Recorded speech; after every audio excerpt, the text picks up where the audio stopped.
रंजन! ओ रंजन! रंजन!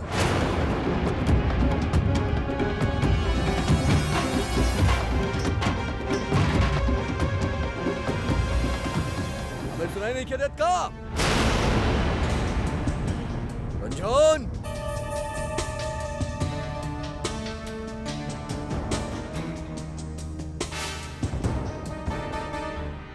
रंजन!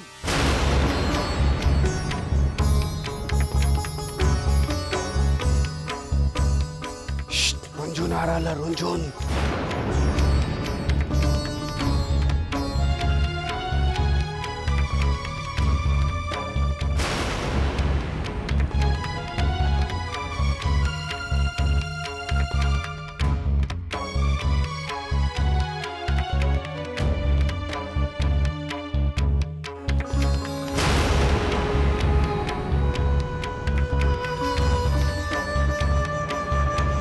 सुनाई नहीं किया देत का? रंजन!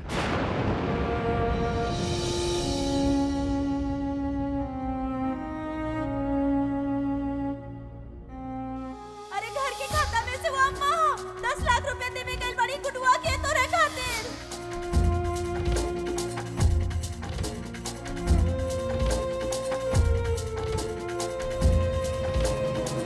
अरे का करा तारू? इतना समय कहाँ लगाओ तारू? पता बना तो रखे। ससुर हम कसम खेले बानी कि हम पांडे निवास के अंदर ना घुसब। हम यही खातिर गेट के बाहर खड़ा बानी। सुना नहीं कि का हमारा आवाज? और तोहार सामान कहाँ बा? अबे तारा से पूछा था नहीं तोहार सामान कहाँ बा? चले के बा कि ना चले के बा? चले के बा ना?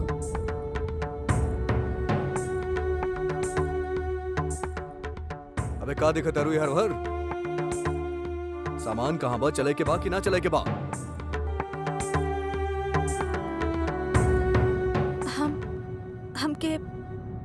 हमके आपसे कुछ बात करे के हा।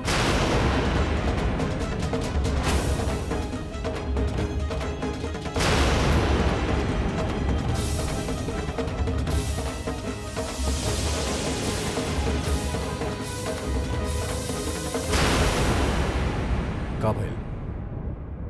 अरे कुछ पूछे चाहत रहलू ना? पूछा का भाई? का बात बा? देखिए आप ये मत सोचें कि हमके आप पर भरोसा नहीं किया। हमके पूरा भरोसा है आप पे, लेकिन हमार खातिर ये जानल बहुत जरूरी है। कबो कबो जिंदगी ऐसा मोड़ पे ले आवा था कि ना चाहत होके भी कुछ फैसला लेवे के पड़ा था। का भाई का बा? इतना परेशान काहे होता रू? अरे कुछ पूछे चाहत बाड़ू तो पूछ ला, हम बताई। तो हमके बताएं कि आप हमके यहाँ से काहे ले जाए के चाहते हैं? अबे काहे ले जाए चाहत बनी? तोहर मतलब का बा? तारा के तहार मामा मम्मी के चंगुल से छुड़ावे चाहत बनी और कोनो खतरा? अबे लोग से एक सनीचर बर्दाश्त नहीं किया, तू 6 सनीचर बर्दाश्त करत बाड़ू, और क्या चाहिए? तो तहार खून चूस चूस के थकले ना का अभी तक? अरे अपनी लोगन से बचावे का खातिर ही ना वो कोनो किसन भगवान खोजत रही। अब मिल गइल अम्मा के किसन भगवान 10 लाख रुपया देके तो हर तारन हार कुंडू सुकला। का हो गइल? कोनो और सवाल बा? कुछ और भी पूछे चाहत बाड़ू? चला ठीक बा, बस हो गइल। चलिए अभी बोरिया बिस्तर बांध ला, चला चल जाए। एक मिनट, हमके कुछ और भी पूछे क्या? अबे तो पूछ ला। एक सवाल काहे पूछा तारू? पूरा पूछ ला एक बार में, पूछा। ओ अम्मा आपसे मिलने रहे ना? ओ का कहनी? कुछ खास बात? हमरे रुंझुन भागो वाली है। ये रुंझुन का भाग है जो रज्जू का धंधा और विष्णु की वकालत चालक है। रुंझुन को उसका मामा मामनी के कैद से छुड़ाए। आपन बैर भूल जाओ और हमारी बिटिया को बचाए। अबे कोनो खास बात नहीं के। वो अम्मा कहली के बस कि तोरा के तोहर ससुराल ले जाई। तोहर ससुराल में अब कब तक मायके में रहबू तू? अच्छा थोड़ो ना लागेला, हमार घर बा, हम लेके जाए तोरा के, बस और कोनो बात ना रहे। अरे तस वाला अचानक काहे पूछा तारू तू? हाँ का बात का बा? कैसे बताए? मामा मामी बोलत रहनी की हमके यहाँ से ले जाए खातिर आप सौदा कैले। ससुर हम कौन सौदा करे? ससुर तोहरा क्या अपन मामा मम्मी के बात पे विश्वास बा, हमरा बात पे विश्वास नहीं किए। ससुर हम बेवकूफ बानी और वो लोग सही बात। वो तो तोहार भला चाहे लेना जैसे। कौन सौदा करे बानी? बोला कौन सौदा करे बानी हम? वह सौदा जिमे आपके 10 लाख रुपए देल गई हा।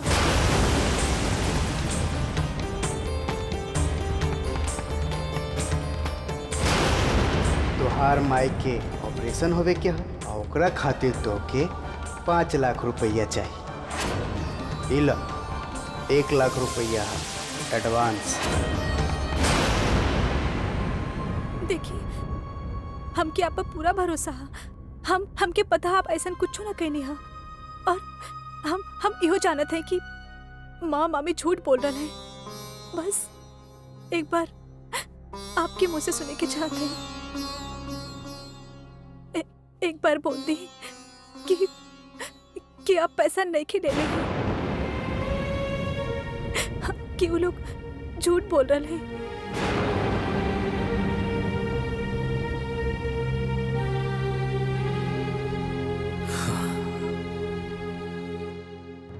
ये झूठ ना सच बा।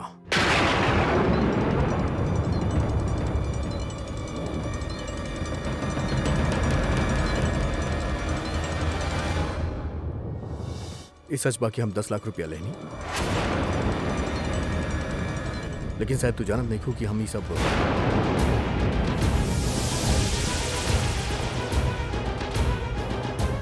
बस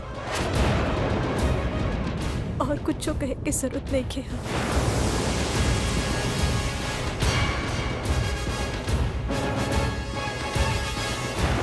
अब हम आपके साथ नहीं जा सकत है।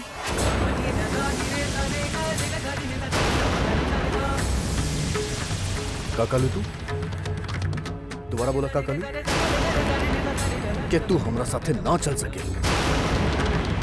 तो हमारा भेजा से टक गई है, दिमाग खराब हो गई रहे हमारा। जो तोरा के लेके जाए चाहत रही यहाँ से, तोरा के तहार मामा मामी के जंगल से छुड़ावे चाहत रही।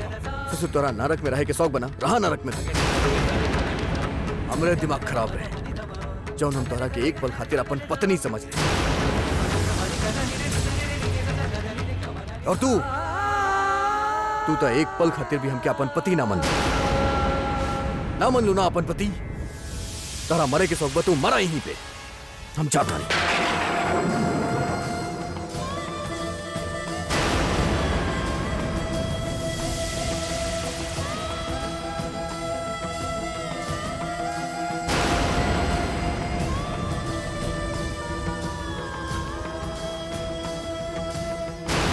तोहार एगो बहुत कीमती चीज भुला गए रहनी, हम सोचनी की तरह लौटा दे। रखा इस सिंदूर और मरा ससुर यहीं पे।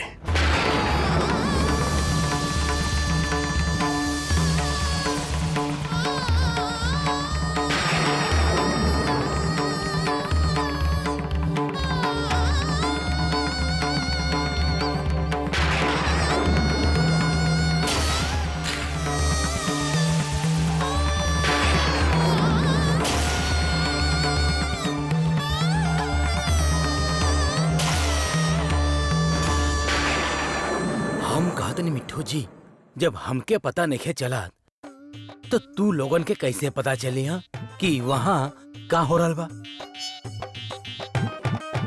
पता ना 10 लाख रुपया वाला बात के का भइल? रुनझुन और गुड्डू शुक्ला के बीच में झगड़ा भइल की ना? रुनझुन घर में रही या गुड्डू शुक्ला के साथ चल जाई? का बात कहलू बिल्लो रानी? हाँ? अब हमारा ये बात समझ में आयल कि रुनझुन ई समझी कि 10 लाख रुपया अबे दहनी ओकर बात करत है, और गुडुआ ई समझी जो शादी के टाइम 10 लाख रुपया दियल रहे ओके बात होता। हाय हाय पांडे जी, अरे अब कैसे हुई हमने के महादेवी के बियाह? खातिर हमने लोग मोहताज हो जाए और घाटा लागल होकर का होई पांडे जी। अबे तोहार जो नाटक बना वो ज्यादा हो जा रहल बा। अबे हीरोइन के शक हो जाई कि तू सब ड्रामा कर रहल बाड़ू। तो यही खातिर तक कह रहल है ना मिठो दीदी चुप हो जाई। अरे इतना तो हम हमार अपन जेवर चोरी होए में भी ना रोए रहनी। तो अबे अब ना हमरा से सब ना देखल जा रहल बा। अबे तोहनी सब आइजा बैठा, हम देख क्या बतानी कि ओइजा का हो रहल बा। बैठा बैठा आइजा।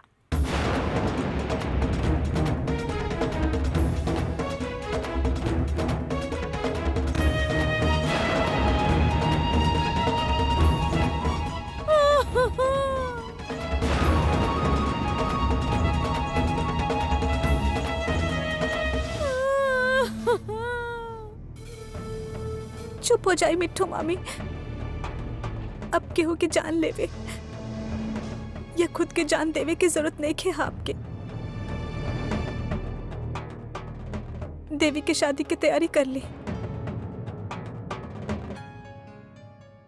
हम अब यहाँ से ना जा रहा है।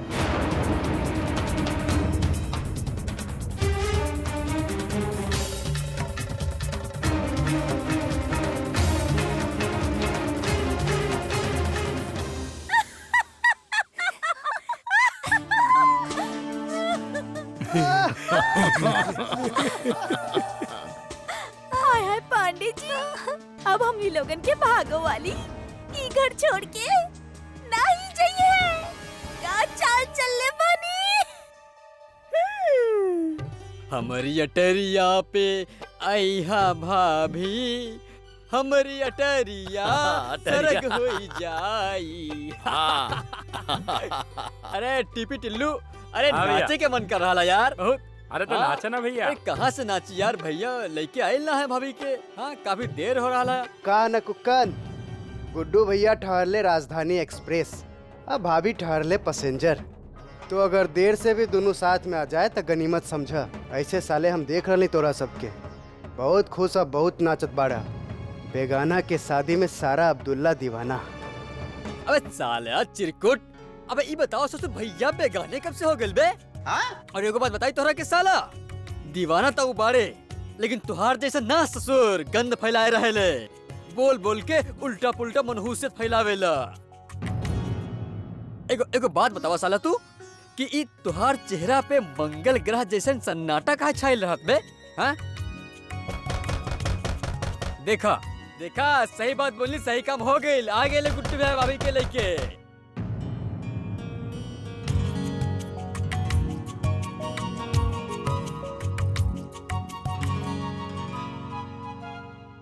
भैया अकेले ही? भाभी कहाँ भैया? पीछे छोड़ देला का उनके?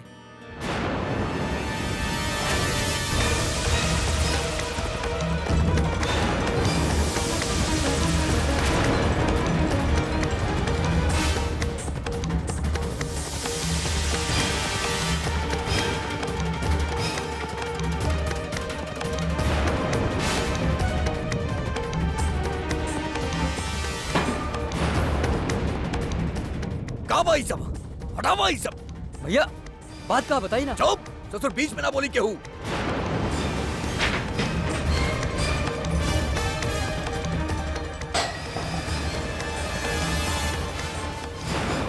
ससुर 2 मिनट में हमके कमरा वैसे ही चाहे जैसे पहले रहे।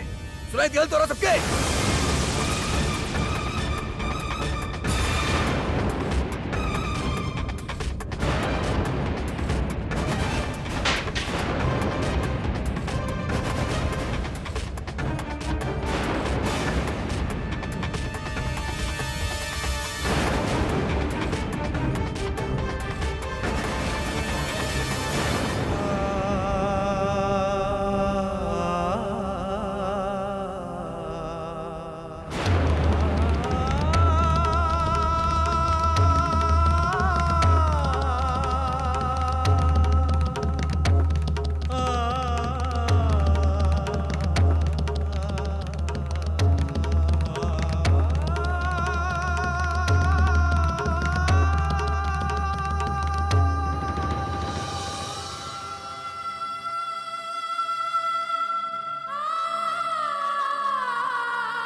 अर्जुन, अरे बिटिया हमका थोड़ी देर हो गई। अरे ये का सामान काहे निकाल दियो? अरे गुड्डू आता ही होगा। ए बिटिया जल्दी जल्दी सामान रखो। ए का हुआ, हम कुछ पूछे थे तुमका। वो अब नहीं खियाई है अम्मा।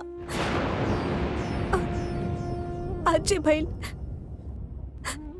ओकर बात तो शायद कबू नहीं खियाई है। का मतलब?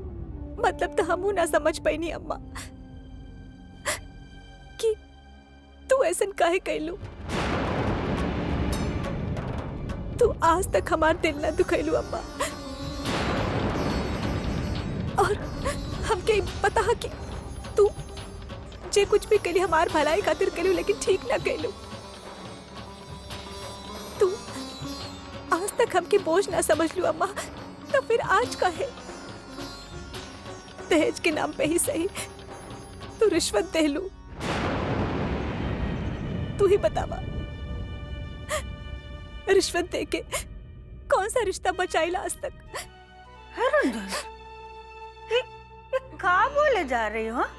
दहेज रिश्वत हमको समझाओ। अब छुपावे की जरूरत नहीं है अम्मा, हमके सब पता है। का पता है तुमका? अरे काहे पहेलियां बुझाई रही हो? साफ साफ कहो का कहना चाहती हो? तू गुड्डू जी के 10 लाख रुपए दहलू ना हमके यहाँ से ले जाए खातिर। हम गुड्डू को पैसा दिए? अरे हम ओके काहे पैसा देगा भाई? तो हमार कसम खाई फिर।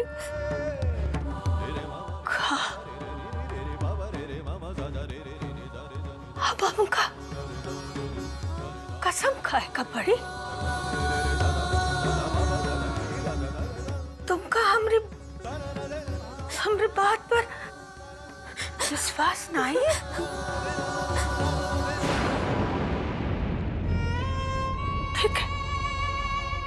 ठीक है बेटा, तुमरे खातिर हम ये हो करेंगे। हम तुम्हारी कसम खाए के कहते हम गुड्डू को कोनो पैसा नहीं दिए। वो दहेज के खातिर के रिश्वत के खातिर कोनो पैसा नहीं दिए। और याद रखियो, एक कुल बात गुड्डू से ना कहियो। उसका गुस्सा बहुत तेज है, गुस्सा आ जाएगा ना तो मनिए नहीं। मतलब तू हम तो अम्मा, हे भगवान अम्मा। अरे बिटिया क्या हुआ हमको बताओ तो।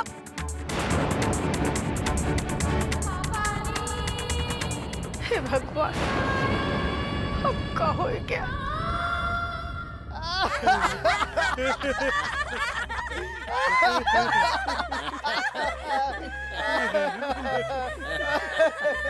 देखो अब बतावे से कुछ ना होने वाला, काहे कि बिना पैरवी के ही ये डिग्री हो चुका लो। का कहत हो विष्णु भैया, मनाई जश्न। अरे ताई को काम कर लिया, रुंझुन से हलवा पूरी बनवाओ के। अबे बंटू भाई साहब, हलवा पूरी का है? अबे आप ना 56 भोग बनी, 56 भोग। अबे बिट्टू जिज्जी, अब बिल्ला दीदी, अबे 56 भोग बनैया अपन परमानेंट नौकरानी। हाय हाय, अरे का पासा फेंक ले बानी। हाय वो बोझा रानी अपन हाथ से अपन जिंदगी बर्बाद कर ले बाड़ी। ये बर्बादी के जश्न में हमने लोग के खातिर पकवान भी वही बनैया। अरे ना हर्रे लगे ना फिटकरी, माल एकदम चोखा।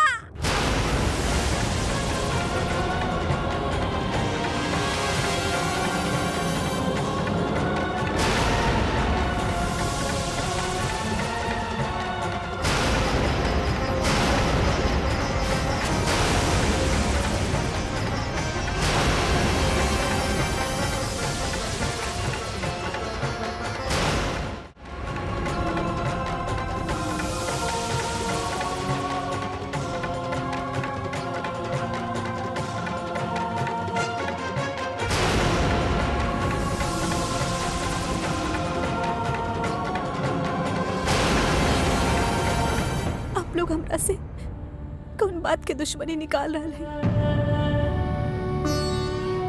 काहे कहनी ऐसा मामी? बोली न मामी, काहे गुड्डू जी और हमारे बीच में दरार पैदा करनी? काहे हमारी जिंदगी खराब करनी? बड़की मामी, बचपन से लेके आज तक आप लोगन के हर बात मानी है। हम हमेशा कोशिश करनी, शिकायत के कोनो मौका ना दी। हम मम्मी पापा तो चल गए नहीं, आप लोगन के ही सब कुछ माननी हम। रज्जू मामा, बड़की मामी, काहे हमरा से झूठ बोलनी? काहे बोलनी कि अम्मा गुड्डू जी के 10 लाख रुपए देले हैं? काहे कहनी कि महादेवी की शादी ना हो पाई? आपके पता रहे ना कि हम ऐसे नहीं की होवे देव।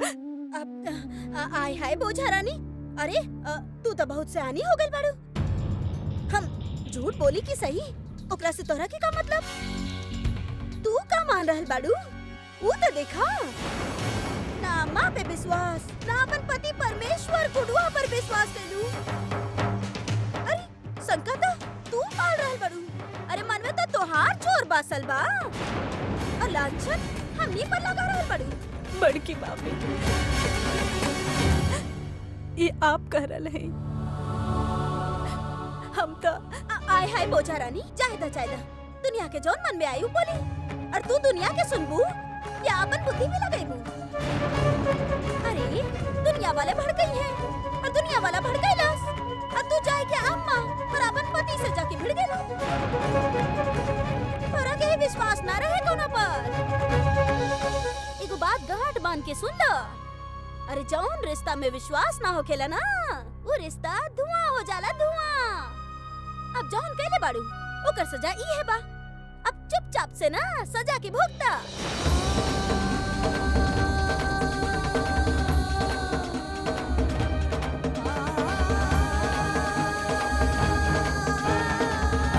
आय हम करल बानी, जा टेसुआ मत वहां बैठ जा पर।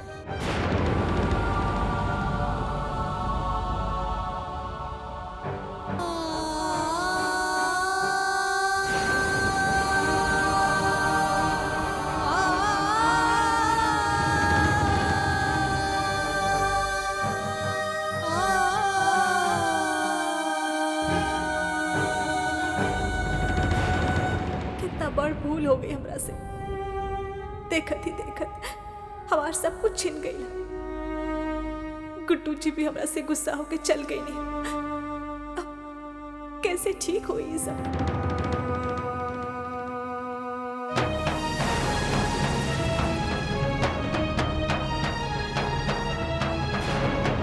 अब हमके कोनो भी तरीका से आप और गुड्डू जी के रिश्ता में आयल दरार के मिटावे के पड़ी।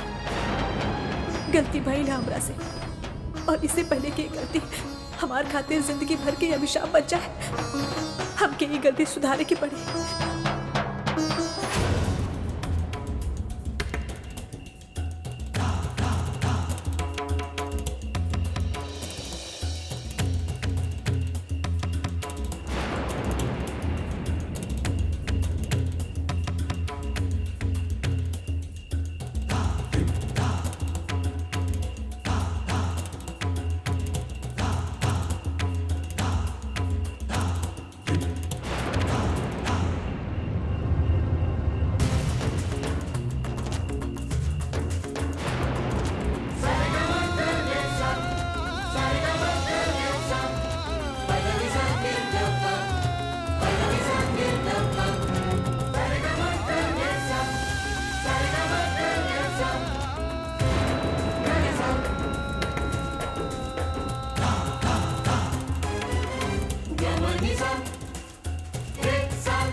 रोहन भैया,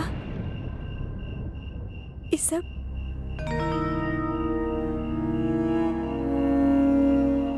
भाभी ये तो हमके आपसे पूछे के चाहे कि ये सब काहे भइल। बताए ना भाभी कि ऐसा का भइल कि भैया इतना गुस्सा हो कि यहाँ से चल गए। भाभी हम लोग बहुत कांड कैले बानी साथ में, लेकिन भैया कब वो इतना गुस्सा ना भइले रहे। आपके आवे के थोड़ा देर पहले आयल रहे, तूफान के जैसे नहीं से उजाड़ के यहाँ से चल गए। चल गई नहीं, लेकिन कहाँ? कन्नौज छोड़ के चल गए भाभी।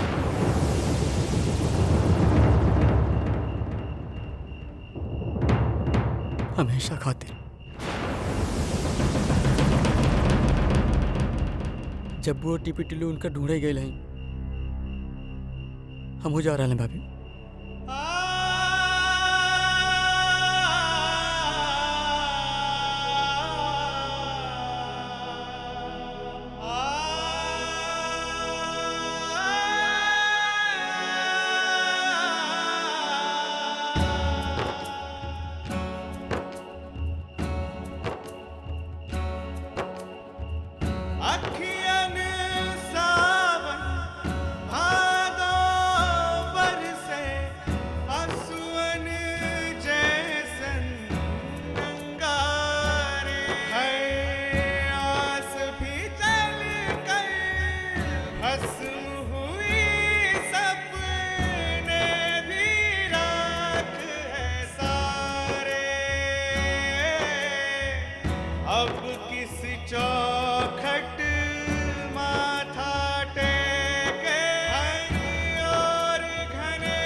गुड्डू जी से हमारा रिश्ता सच्चा। हमके यकीन है कि हमके निराश नहीं होवे की पड़ी। हम पूरा विश्वास के साथ अपन वट सावित्री व्रत पूरा करब और सावित्री के जैसन अपन रिश्ता बचा के रहब। यह हमार संकल्प है।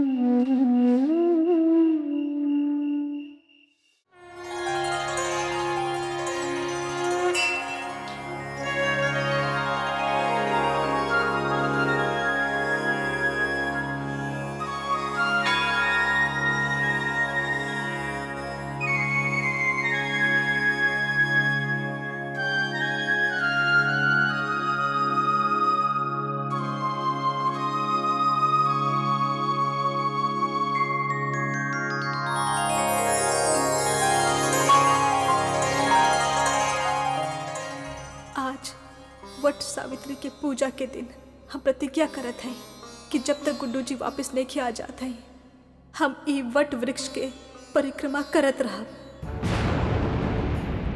रिश्ता के जो डोर हमार नादानी के वजह से छूट रहला, ओकरा हम छूटे नहीं खे देब।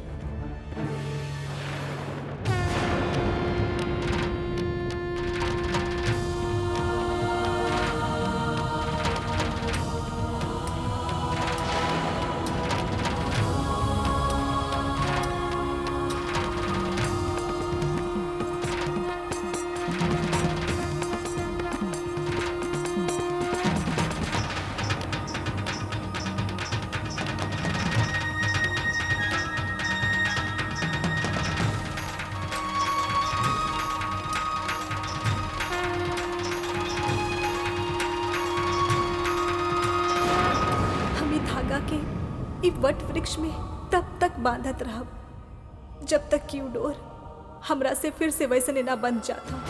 तब तक ना तो हम परिक्रमा रोकब और ना ही आपन उपवास तोड़ब।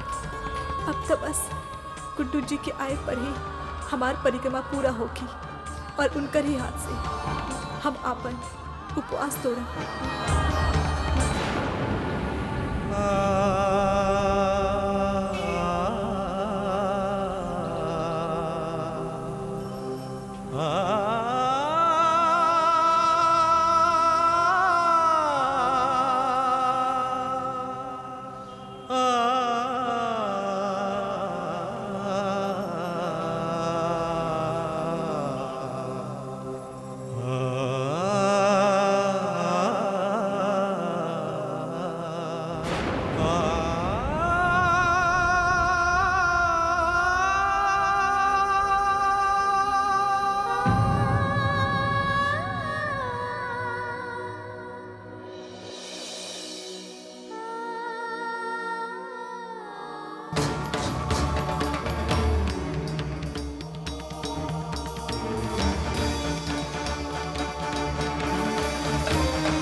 के सर्कस अनशन कर रहल हा। अरे जिज्जी ओ कलसन वाली अनशन करे वाला बाबा के भी पीछे छोड़ दी है रुनझुन। अब सर्कस करे, बारात करे, चाहे अनशन, बस देख के मजा आवे के चाहिए। अबे मजा तो न मिठो जीजी, अबे छेड़ के आई, छेड़ के चला, बहुत मजा आई।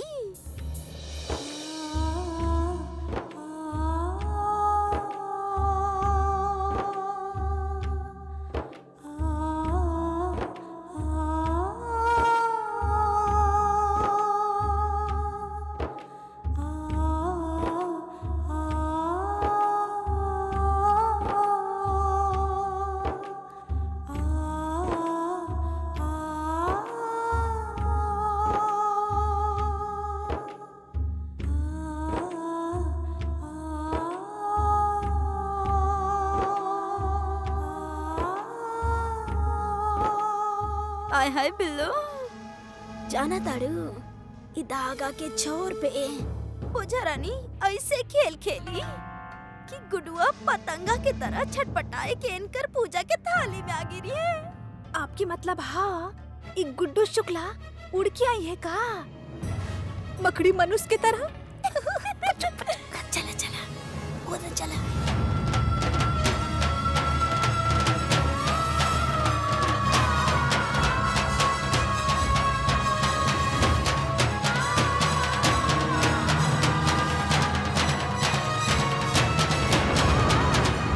अबे हीरोइन, अबे ऐसे देख के ना चलबू ना तो गिर जाइबू, फिर तोहार मुंह फट जाई, तब फिर का लोट लोट के चक्कर लगाइबू। तो अरे कलसन वाली मुंह फट जाई का। अरे अच्छा ही तो है ना, मुंह देख के भगवान की दया तो आ जाई। आय हाय कलसन वाली बिल्लो, अरे हम केने जाई, हेने जाई कि होने जाई? अरे केने से आई है वो गुडुआ, अरे सर पर घोड़ा के जैसन दौड़त। अबे मिट्टो जीजी, तब तो चमत्कार हो जाई, चमत्कार। अबे एक डोर बांधी, दूजा दौड़त चलाए।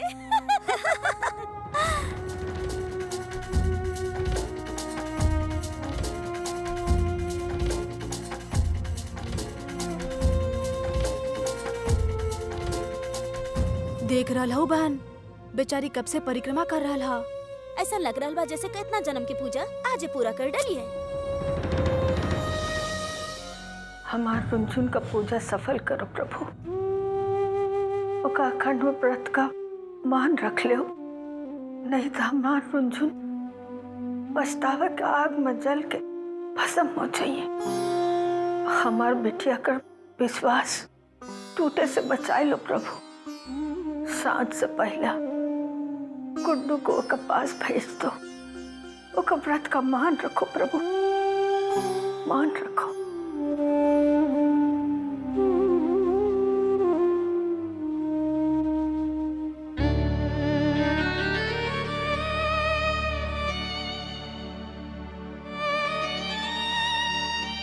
भाई टिकट, ओ भैया टिकट,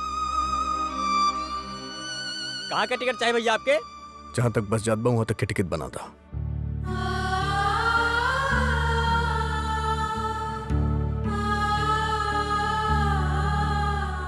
इला टिकट टिकट टिकट।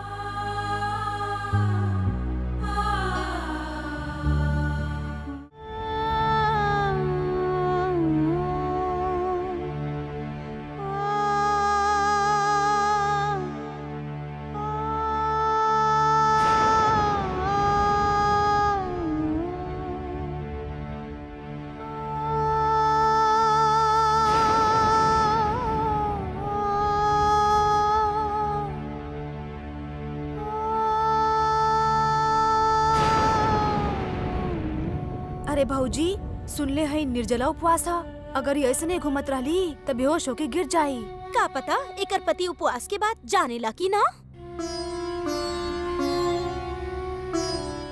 अरे मिट्टू दीदी, गुड्डू शुक्ला के का पता, आज के जमाना में सती सावित्री मिलल कितना मुश्किल है। अरे अपन पूछा रानी, सती सावित्री होवे खातिर थोड़े ना परिक्रमा कर रहल बाड़ी।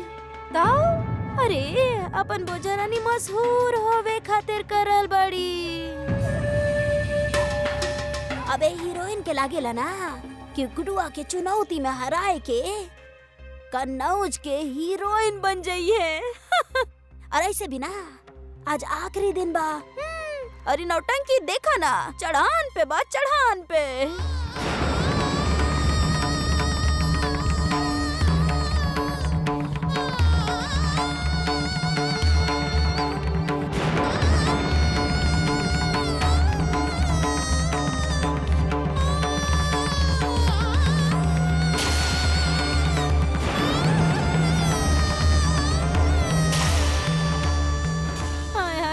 कलसन वाली, अरे अब तो सब जन जा चुकल बाड़े, खाली बोझा रानी बचल बाड़ी। लगावे दा चक्कर, चक्कर लगावे से कुछो ना मिली।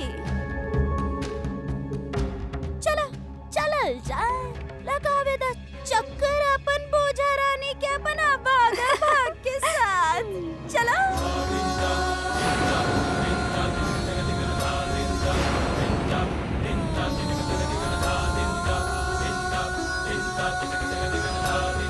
हे ईश्वर, अगर तोहार अंतहीन परीक्षा के बाद भी हमार जिंदगी से रोशनी हमेशा खातिर दूर जा रहा हा, तो हमके दुनिया में रह के कोनो लोभ ना हो। यातना और अपमान ही अगर हमार जिंदगी के सचा तय जीवन हम आपके ही चरण के परिक्रमा में खर्च कर दे। हमके या तो हमार सर्वस्व लौटा दा या हमसे हमार सांस भी छीन ला।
रंजन, ए रंजन, रंजन हम आ गेली। आँख खोला।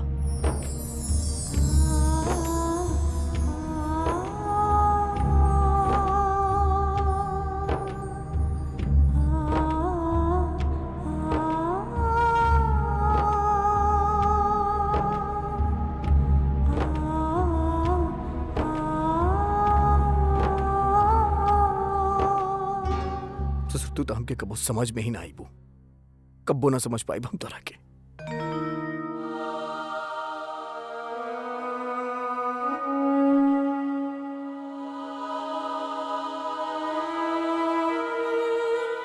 काहे करता रही सब, और वो भी हमरा जैसे गुंडा खातिर। हम कोनो राजा हर्षवर्धन द्वितीय नहीं की। लोग डरेले हमरा से, एक खातिर हमारी इज्जत करेले। बस एक तू ही बाड़ू जो हमसे ना डरेलू, बिल्कुल ना डरेलू। काहे कि तू सिर्फ सच बोलेलू, तू माफ करे जाने लो। और एगो हम बानी जे सिर्फ हमेशा गुस्सा करे जाने ले। ससुर हमार भेजा सटक चला 1 सेकंड में। काका ना कहनी हम तरह साथे शादी से पहले तरह इतना पीड़ित कहनी, इतना तंग कहनी, इतना अन्याय कहनी तरह साथे। तू ससुर शादी के मंडप में जबरदस्ती बैठ गई, तोहरा बिना बतैले, तोहरा बिना पिछले हम तरह से शादी कर लेनी। ये जानत भइल के हम तोहरा धोखा देता नहीं। तू दीनानाथ शुक्ला से का कहली कि तू हमरा साथे खुश पाड़ू, हमार अम्मा के ठीक करू। हमके तो मोबाइल बेचे भी ना आवत रहे, सिखावे वाला के रहे, सिर्फ तू। हमार दोनों पैर दोनों हाथ टूट गए रहे, तू हमार सेवा करी। हमके तो समझ में नहीं की आवत कि कैसे कर लेविलू तू ये सब। अरे कहां से आवेला इतना गढ़ा संकल्प, कैसे कर लेविलू? तू शर्त लगैलू कि 30 दिन के अंदर तू हमके बदल देबू, हमके अच्छा इंसान बना देबू। और वो चुनौती के तू का कैलू अपन पूरा जिंदगी के वो मकसद बना ले लू। और हम चुनौती के चुनौती ही समझत रह गई और तरह साथे कितना बुरा गई हम ही जानता नहीं। जब तू हमरा से कहलू ना कि तू हमरा साथे ना चल सकेलू, हमार भेजा सटक गल है, कन्नौज छोड़ के चल गई रहनी हम। तब हमरा एहसास भइल के ससुर सब चुनौती बेकार बा। हम का हराई दहरा के, तू तो कब के जीत चुकल बाड़ू हमरा से। आज चुनौती के आखिरी दिन हम ई बात के स्वीकार करतानी कि हम गुड्डू शुक्ला ये चुनौती हार गईले। आज हम वापिस आइल बानी अपना खातिर, अपन प्यार खातिर।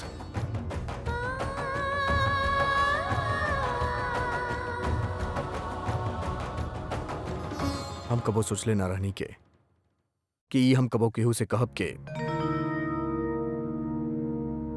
लेकिन आज तरह से कहा था नहीं कि हम तरह से प्यार करेली। अब तू हमरा के बतावा के का तू जिंदगी भर हमार रुंझुन शुक्ला बने खातिर तैयार बाड़ू?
चलिए।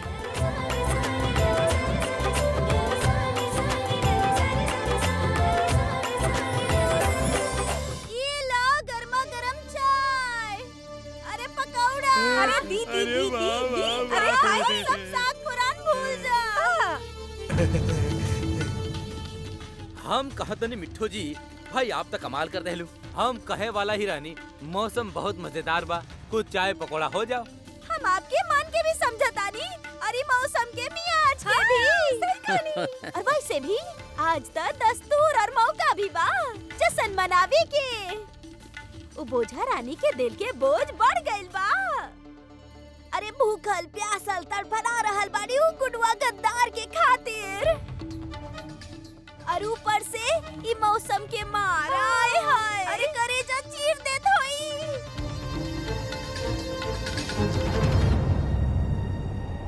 हे भगवान, केहू के कोनो फिक्र नहीं। मौसम इतना खराब है और हमार रुंझुन का कोनो आता पता नहीं।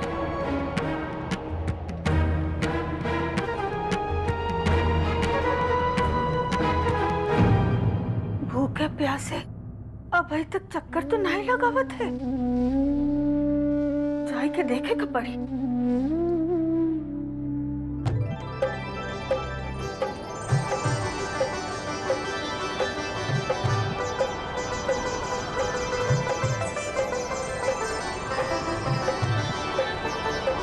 का हो गई? का कुछ चल गई लाख में? खोला आँख। खोला आँख खोला।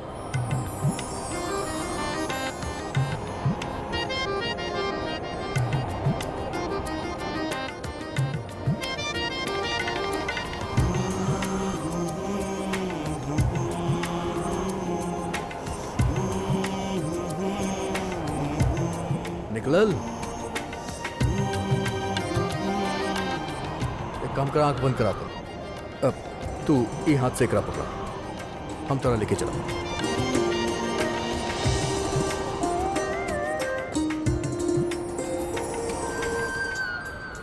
अरे मिट्टू दीदी कलसन वाली जरा देखी ना, हवा कितना तेज हो गई। अब तो बहुते मजा आई।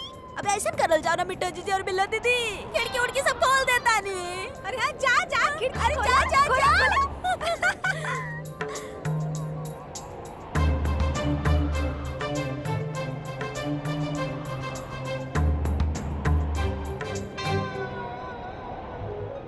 अबे ई का बयार के जगह बवंडर। अबे ई बवंडर तो तूफान लेके आए बरे। अबे आओ ए जाओ देखो।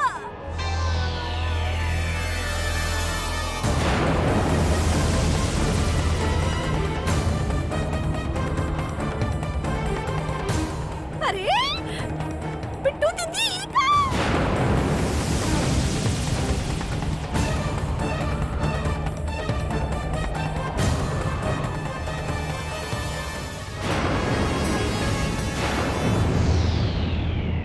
का लागता कि सावित्री अपन सत्यवान के लेके आ गई।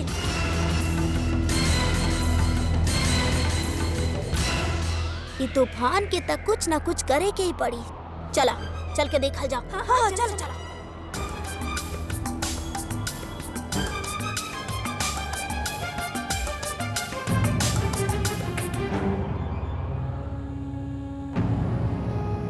चला जाओ, दुकान संभाला, हम अंदर से होके ठीक है आते हैं। भैया। हाँ भैया।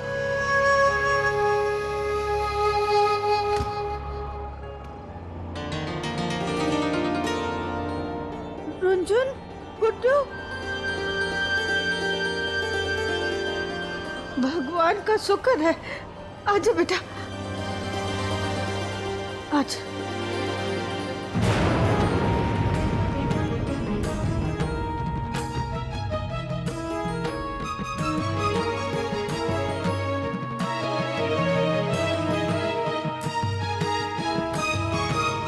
बिटिया, हम कह रहे ना कि सच्चे मन से प्रार्थना करियो, उपवास रखियो, तो तुम्हारी मनोकामना जरूर पूरी हुई। गुडवाई क्या ना?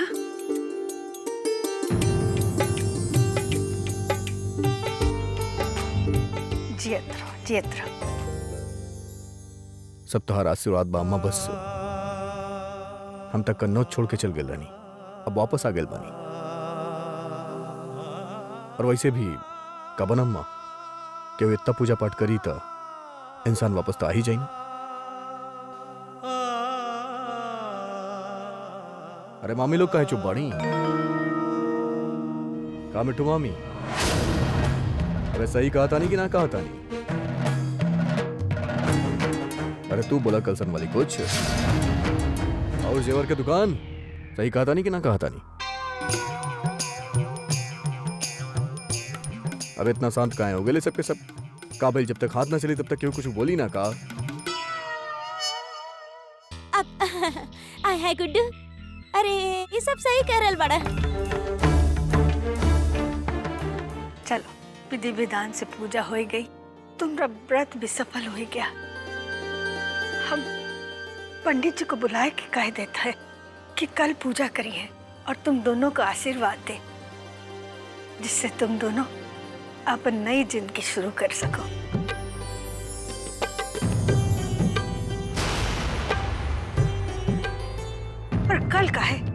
आज ही अब ही बताई देते हैं उनका।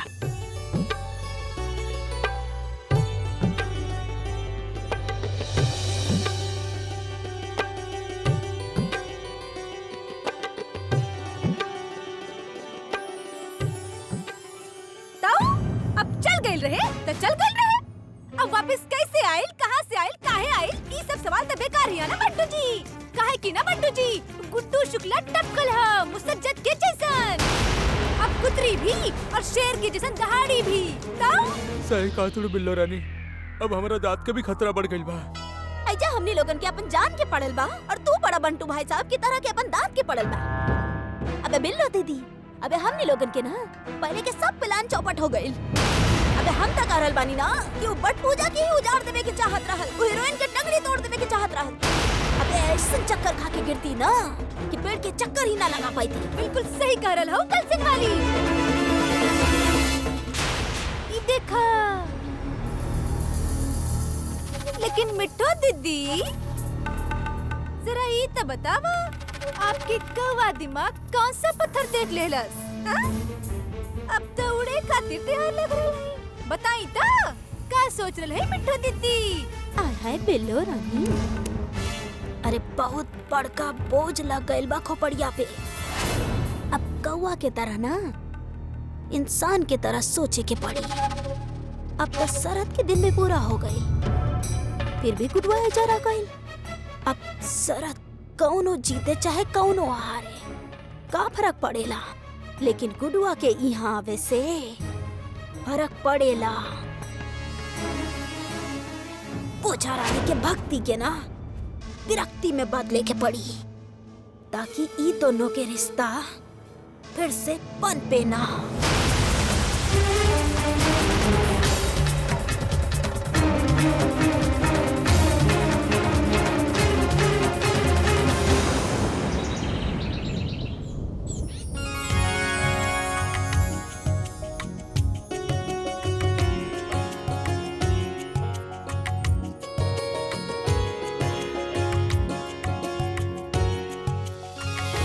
आज चुनौती के आखिरी दिन हम ये बात के स्वीकार करतानी कि हम गुड्डू शुक्ला ये चुनौती हार गई। हम कबो ना सोच ले रानी कि ये हम कबो केहू से कहब, लेकिन आज तरह से कहता नहीं कि हम तोहरा से प्यार करेली। अब तू हमरा के बतावा के का तू जिंदगी भर हमार रुंझुन शुक्ला बने खातिर तैयार बाड़ू?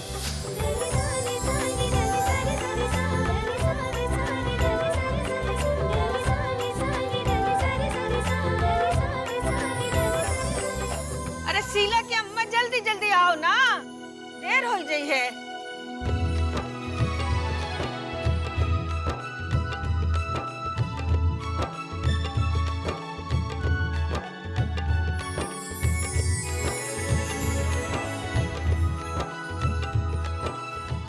पंडित जी ये देखो, इमा खीर, शक्कर, दही, पंचमेवा, चावल, दुब्बा, पान सब है। गौरी गणेश के लिए हम मंगवाए हैं गोबर। आओ बड़ा कुकुन जब्बू। अरे अम्मा, अरे कमाल बा, तारा काम करे की क्या जरूरत, हम आगे बानी ना अभी। अब तू आराम से बैठा, हम काम वाम करब। ए टिपी टुल्लू, ये सामान लेके जा अभी।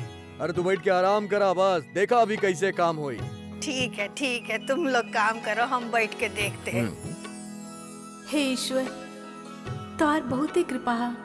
हम तो सब आशा छोड़ चुकल रहनी, लेकिन तू हमार उपवास के लाज रखला और हम अम्मा के जो विश्वास दिलैले रहनी ओकरा पूरा कर सकनी। हम तो सपना में भी ना सोच सकत रहनी कि गुड्डू जी हमके इतना मान दी है। हाँ सही बात। ये लो, तुम वहाँ क्या कर रही हो? अरे पूजा की तैयारी हो गई, पंडित जी आए गए, तुम अभी तक खड़ी हो। चलो चलो जल्दी जाके तैयार हो के आओ।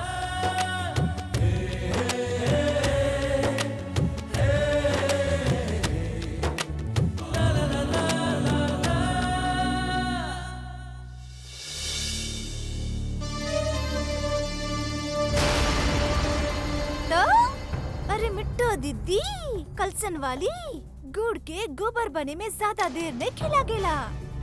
भैंस के गुड़ खिलावत हो देखो। अरे फिर चाहे बीन बजावा चाहे पिपहरी जुगाली करत रही और गोबर कर दिए। ऐसा नहीं अपन गुड्डू शुक्ला। बिल्लो तू चिंता मत करो, बस हम जौन कहा जाता नहीं ना वही करो। याद बा ना जौन रटाइल रहनी कि का करे के बा। अबे मीठा जीजू, अबे इतना अच्छा से समझल बानी ना कि पूछे की क्यों न जरूरत नहीं के। देखा तो नहीं लोगे जरूर का हम ना काम तमाम करके आ बतानी। अरे कारी कलसन वाली, हाँ अकेले चलबू का? हमका फोकट में प्लान समझनी है नहीं ना? मिट्टू जीजी हम चलत हैं। चला।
हाय हाय बिल्लो कलसन वाली, अब आई बोझा रानी के पूजा में मजा। पूजा हो जाई बस्ता बस्ट।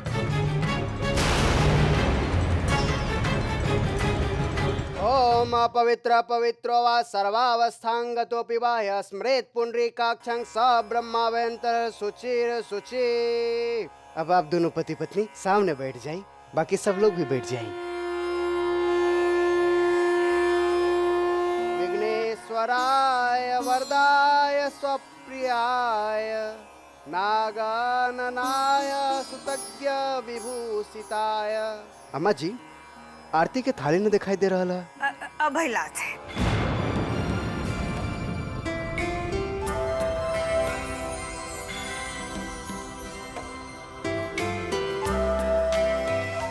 हाय हाय, ई देखा कौआ चलल हंस के चाल, आ गइल कन्नौज के कबाड़ा।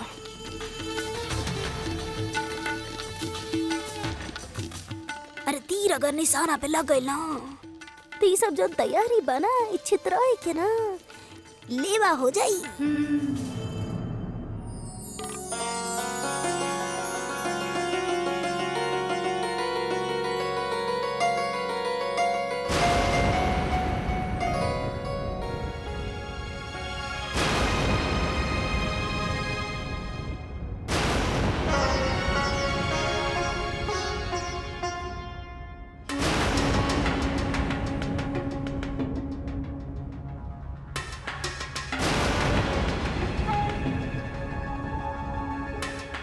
ए बिटिया ये दे दो पंडित जी का।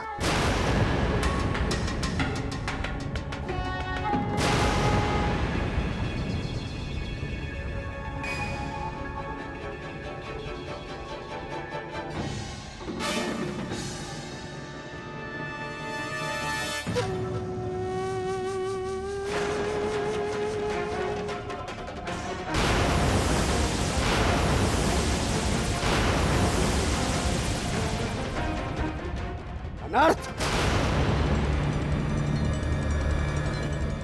घोर अनर्थ।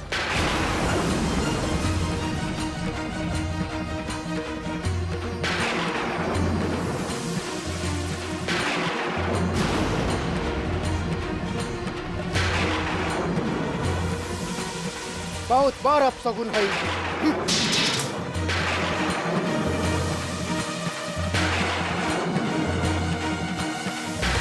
अम्मा जी कल रहे ना हम आपसे कि कौनो जल्दी ना हा। का हुआ पंडित जी, हमसे का भूल हो गई? हम कहा तनी पंडित जी, भाई मंत्र भी आप अच्छा पढ़ ले बानी।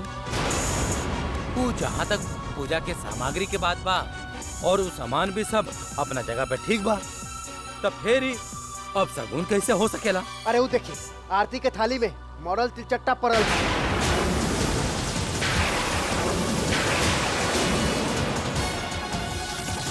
सारा पूजा भ्रष्ट हो गई।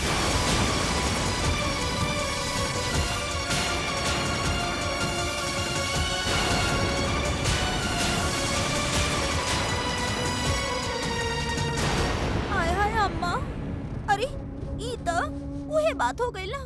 अरे खोपड़िया छिलैते पाथर पड़े लागल।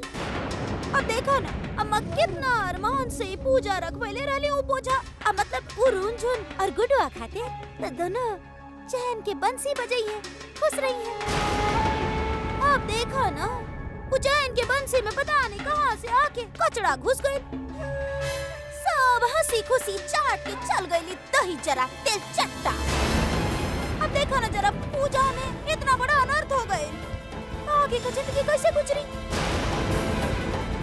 अबे हम तो करल बानी ना बिल्लो दीदी, यही सब जनवा बर्बादी के इशारा बा इशारा।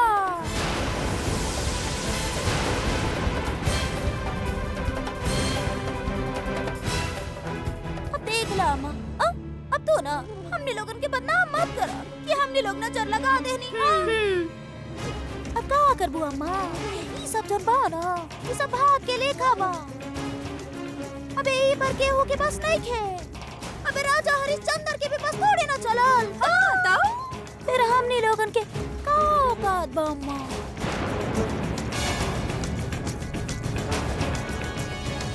पता ना का है, जब भी हमारे साथ कुछ अच्छा होके वाला होता एन वह वक्त कुछ न कुछ बुरा हो जाला। कितना जतन से पूजा रखाए रहे, लेकिन सब भ्रष्ट हो गया। अरे अम्मा जायदा ना, उतर चट्टा के थोड़ा ना मालूम रहे के यहीं पे आके मरे के बाउक रखे।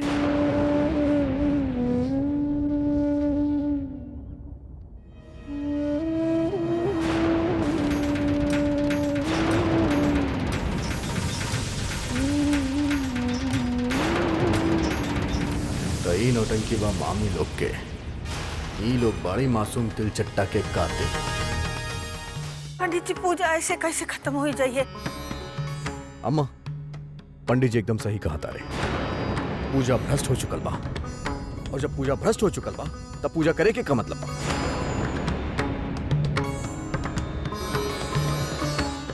नहीं नहीं बेटा, पूजा काहे खत्म करत हो? ये सब में हम ध्यान नहीं दिए, इसलिए इम्मा तुम्हारी और रुंझुन की कोनो गलती नहीं, ये तो हमरी गलती है। भगवान हमका सजा देते है। कैसे बात कर रहा हो अम्मा? इमे तोहार का गलती है? बोला बेवजह अपना पर इल्जाम मत ला। अरे अम्मा तू समझ लो ना, एक पूजा खत्म हो गई तो का हो गई। अरे दूसर पूजा शुरू करब हम, और दूसर पूजा करी है रुनझुन मिश्रा के मामा मामी, आदरणीय मामा मामी।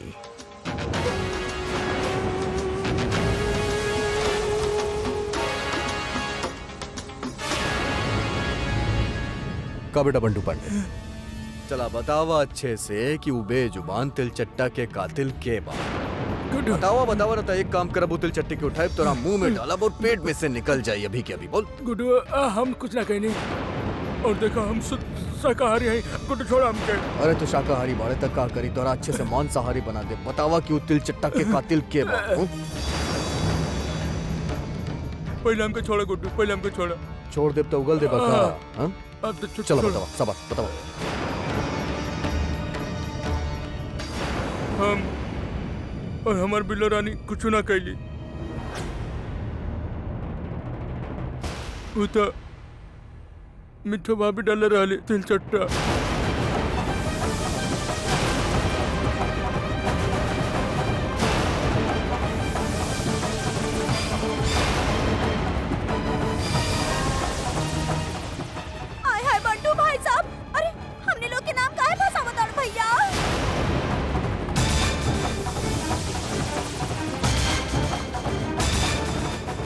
गुड्डू, तू बंटू भाई साहब के गवाह काहे बनावा तारा और उनकरा से जबरदस्ती बयान काहे दिलवावा तारा? का मतलब है कर बोला? अरे ओ विष्णु पांडे, अभी कान के नीचे बजाइब सारा मतलब निकल जाई अभी क्या अभी। अब काबा की लोग पाप कैले बाड़े अम्मा तो लोग के प्रायश्चित करे के पड़ी। का सही कहता नहीं कि ना कहता नहीं? हाँ बेटा, प्रायश्चित तो करेगा पड़ी। गुड्डू गुड्डू छोड़ा ए, छोड़ा तो बैठो तो नहीं, हाँ बैठो। बैठे दे आओ ससुर। हाँ तू सबके सब वही बा कि हम बताई तोरा क्या आवे खातिर है? और तू आओ के सकल का देखा तारे हमार तो सुन न्योता देव का तोरा क्या हम? हाँ हम कहते नहीं गुड्डू ठीक बा। अरे भाई तू कहा था हम रज्जू पांडे आ जात बानी ओए में कबा। चला विष्णु चला। लेकिन रज्जू भैया, अरे चला यही में भलाई बा। चला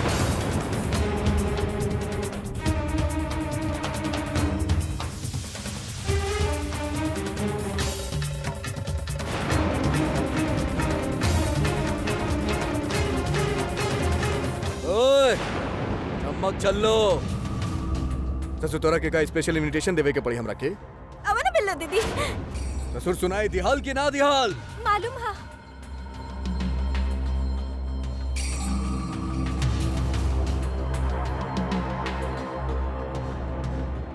अरे अब हम बताए कि का करे के बाद तू सबके। ससुर हमार पूजा भ्रष्ट कैलू ना तू लोग, अब पूजा भी तू ही लोग करवाई बा। और हम बताए कैसे। अब हम मंत्र पढ़ब और तू सब हमरा पीछे मंत्र पढ़। ससुर केहू भी मंत्र भूलल ना बीच में तो हमार हाथ और हमार लात ससुर बहुत जोर के पड़ी। समझ में आयल सबके? चला शुरू हो जा भी।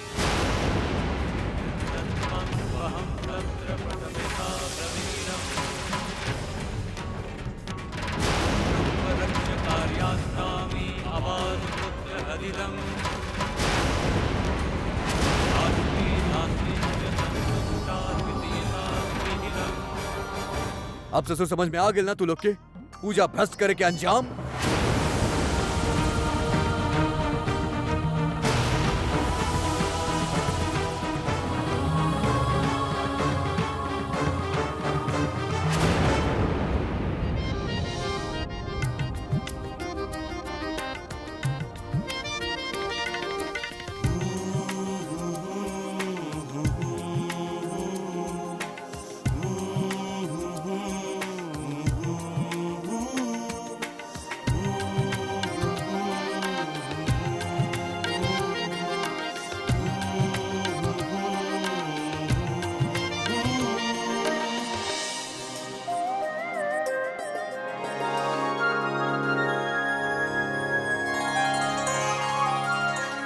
अबे मन तो करा था ना कि पत्थर मार मार के रेगिस्तान में ले जाई दोनों लैला मजनू के।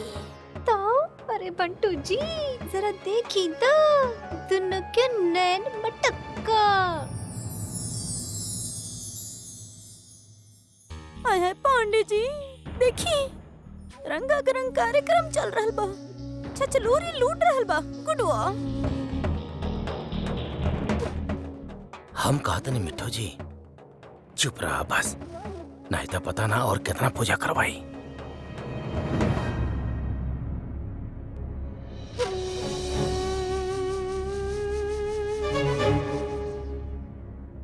ओह तो तू लोग के सारा काना फूजी समझ में आवत बा हमके। ज्यादा नौटंकी कैलू तो दोबारा करवाई सबके सब, दोबारा पूरा पूजा करवाई, समझ ले तू लोग। ससुर एक बात कान खोल के सुन ला, रुंझुन हमार धर्म पत्नी ही है। ससुर भूल के भी ओकरा साथे गलत मत करिया, काहे कि एकरा साथे अब हम बा गुड्डू शुक्ला। और एक बात, तोरा में से केहू भी अगर ओकरा साथे चाल चले की कोशिश कैलस ना तो हम तोहार ऐसन चाल बिगाड़ब कि ससुर चलल दूभर हो जाई तू लोग के। समझ में आयल सबके? चला खड़ा हुआ और निकला यहां से।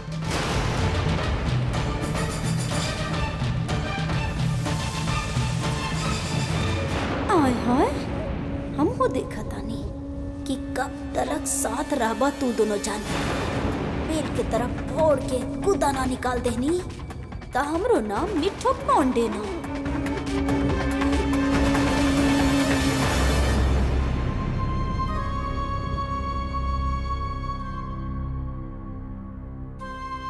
पंडित जी फिर से पूजा शुरू करी। जैसन जजमान की इच्छा। आई। हे प्रभु, रुनझुन का जिंदगी में गुड्डू को भेजकर हम पर बहुत बड़ा उपकार किए हो। आज हमारा दिल बहुत ही खुश हो गया है। कितने अच्छे से पूजा हो गई। हाँ अम्मा, ये जे पंडित जी देले हैं ई कहा? अरे हम बताए थे, एक मिनट लाओ। देखो बिटिया, ये जो है ना, ये गौरी गणेश है, सुहाग का चीज है, बहुत पवित्र है। इस सब का एक अच्छे साफ कपड़े में बांध के अपने अलमारी में रख दो। इससे धन धान बढ़ता है, खुशहाली आती है। ठीक है अम्मा।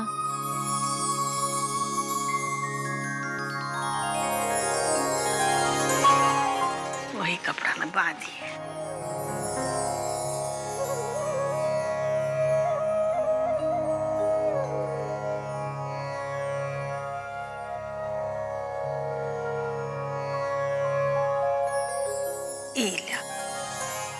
खूब संभाल के रख देना। हाँ ठीक है अम्मा। और हाँ, ये प्रसाद लो, तुम खाना और गुड्डू को भी देना। ठीक है। आए गए? आओ बेटा, प्रसाद खाई लो। आज तो बस बहुत आनंद आ गया हमका। खूब अच्छी पूजा कराई बुटवा तुमने, बहुत अच्छा। अब हम ये प्रसाद दे के आते हैं सबको।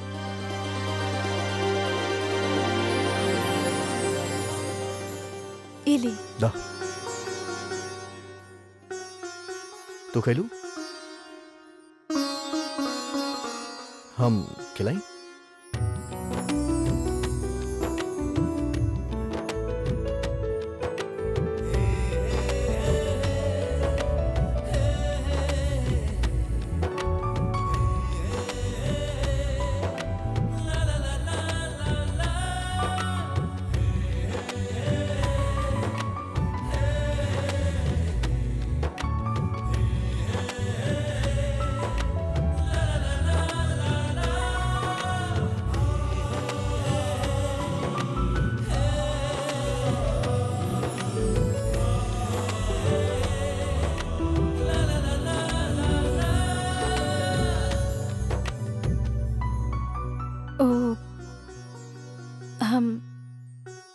हम यहाँ रख के आवत हैं।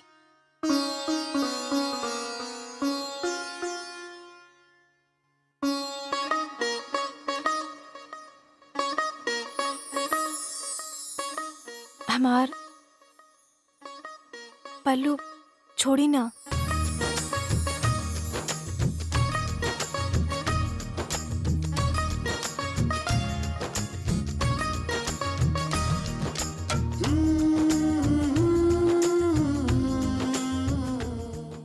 दरअसल अम्मा दिन भर पूजा के तैयारी कैले है ना,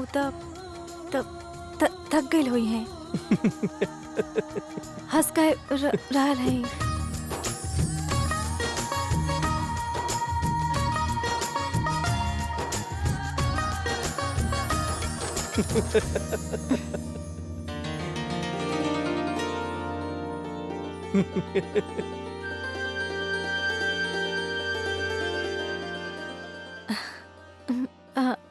हमके लागल कि हम तहार पल्लू पकड़ लेनी है।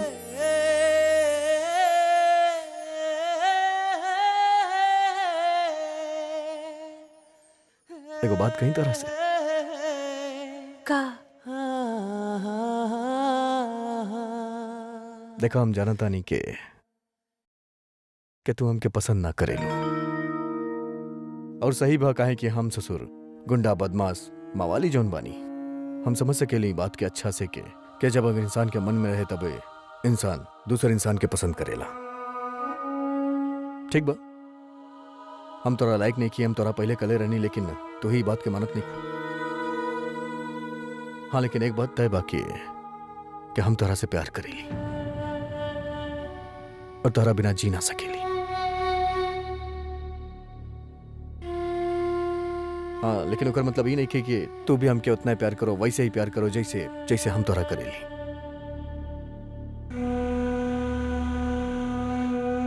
हमके यकीन बा के एक दिन आई जब तोरा हमार प्यार पे विश्वास हो जाई, और ओकरा खातिर हम कुछ ऐसा ना करब, कोनो जोर जुगाड़ ना करब, कोनो कि हम तोरा जबरदस्ती प्रभावित करी, ऐसा कुछ ना करब हम। लेकिन तब तक हम तोरा यकीन दिलावता नहीं कि हम बिना तोरा मर्जी के तोरा के ना छुआ।